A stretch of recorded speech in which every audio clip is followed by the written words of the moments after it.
جب نبوت کا 10واں سال آیا تو اس سال میں 3 ایسے واقعات سامنے آئے کہ ان واقعات نے تاجدار کائنات صلی اللہ علیہ وآلہ وسلم کو بہت زیادہ غمزدہ اور رنجیدہ کر دیا تھا۔ پہلا واقعہ کہ آپ کی محبوب زوجہ اور آپ کی رفیقہ حیات حضرت سیدہ ملیکۃ العرب حضرت سیدہ خدیجۃ الکبریٰ رضی اللہ تعالی عنہ آپ کا وصال ہو گیا نبوت کے 10ویں سال۔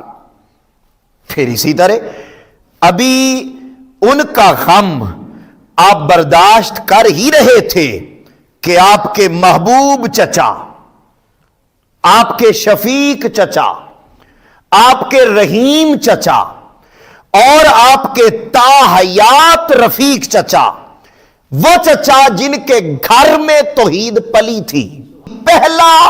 اجتماع توحید کا اعلان نبوت کے بعد جن کے گھر میں ہوا تھا، وہ آپ کے محبوب چچا کہ ادھر کفار اور مشرکین آتے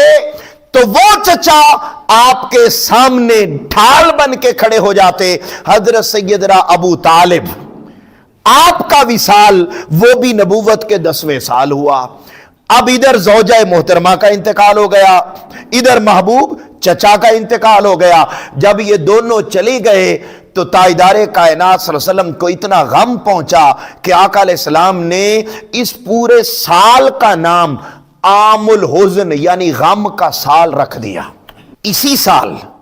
تاجدار کائنات صلی اللہ علیہ وسلم طائف کی وادی میں تشریف لے گئے۔ آپ نے سن رکھا ہے کہ جب وادی طائف میں گئے تو وہاں کے شریروں نے آپ کے ساتھ کیا سلوک کیا، اس قدر آپ پر معاذ اللہ استغفر اللہ آپ کا مذاق اڑایا، آپ کی تضحیک کی اور آپ پر پتھر برسائے، یہاں تک کہ آپ کے نالین مبارک خون سے تر ہو گئے۔ مگر اس برے سلوک کے باوجود